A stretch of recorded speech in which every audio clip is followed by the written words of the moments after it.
All right, so reading number 7, John chapter 19, 1 to 16. John chapter 19, 1 to 16. Then Pilate had Jesus flogged with a lead-tipped whip. The soldiers wove a crown of thorns and put it on his head. They put a purple robe on him. "Hail, King of the Jews!" they mocked as they slapped him across the face. Pilate went outside again and said to the people, "I'm going to bring him out to you now, but understand clearly that I find him not guilty." Then Jesus came out wearing the crown of thorns and the purple robe. And Pilate said, "Look, here is the man." When they saw him, the leading priests and temple guards began shouting, "Crucify him! Crucify him! Take him yourselves and crucify him." Pilate said, "I find him not guilty." The Jewish leaders replied, "By our law, he ought to die because he called himself the Son of God." When Pilate heard this, he was more frightened than ever. He took Jesus back into the headquarters again and asked him, "Where are you from?" But Jesus gave no answer. "Why don't you talk to me?" Pilate demanded. "Don't you realize that I have the power to release you or crucify you?" Then Jesus said, "You would have no power over me at all unless it were given to you from above. So the one who handed me over to you has the greater sin." Then Pilate tried to release him, but the Jewish leader shouted, "If you release this man, you are no friend of Caesar. Anyone who declares himself a king is a rebel against Caesar." When they said this, Pilate brought Jesus out to them again. Then Pilate sat down on the judgment seat on the platform that is called the Stone Pavement, in Hebrew, Gabbatha. It was now about noon, on the day of preparation for the Passover. Pilate said to the people, "Look, here is your king." "Away with him," they yelled. "Away with him! Crucify him!" "What? Crucify your king?" Pilate asked. "We have no king but Caesar," the leading priests shouted back. Then Pilate turned Jesus over to them to be crucified. The crucifix.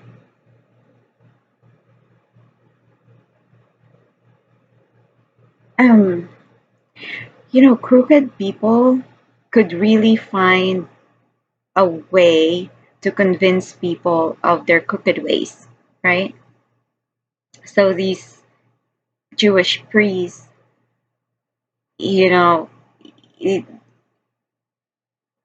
Pilate had said multiple times that he found Jesus not guilty, and yet they found ways to say that he is, or they didn't say that he is guilty, but they kind of manipulated the laws in their favor. Isn't that what a lot of people are doing nowadays?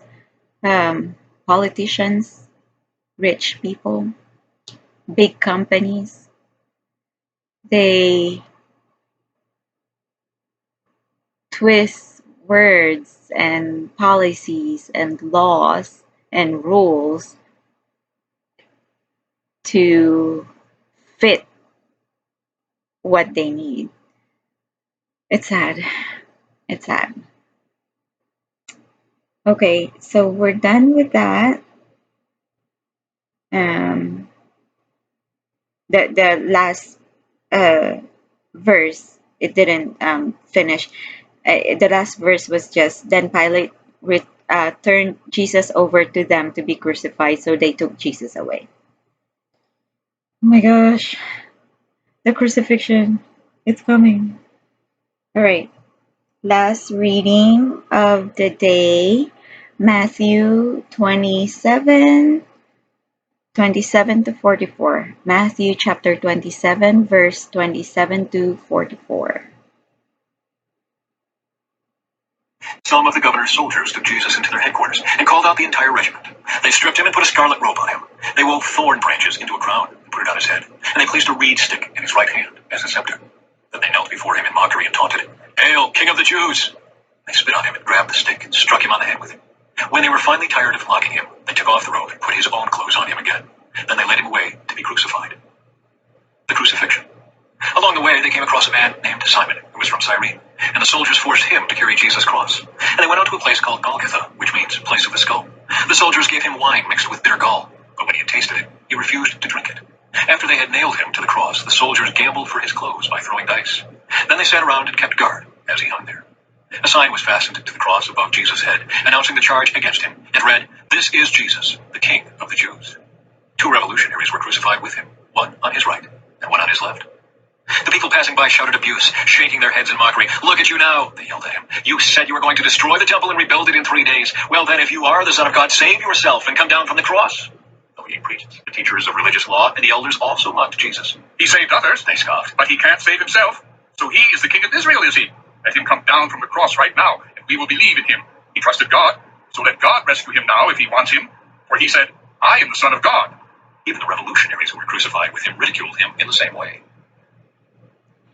So he could. He could actually save himself. He could ask God, and God could just rescue him. He could ask God to send angels to rescue him. He could. Seriously, that's the point. Is that Jesus is the Son of God and he is God himself and he could save himself. But he didn't. He didn't because he was thinking about you and me. He he wanted to save us. Um, so that's how much he loves us, that he was willing to be slapped around. I mean, you guys heard what we read, right? He was being slapped around, he was being pierced with a sword, he was being beaten up. And my gosh, I've seen uh, a case for Christ where someone was explaining to him why Jesus cannot be just not dead, because the guy was saying that maybe he didn't die from the crucifixion, but the person was explaining why he actually did die from the crucifixion because of he explained the guy explained it. If you have the chance to watch a case for Christ, watch it because it's really really good, and it's based on a true story. And like I said, the Bible is our history, so it is a true story.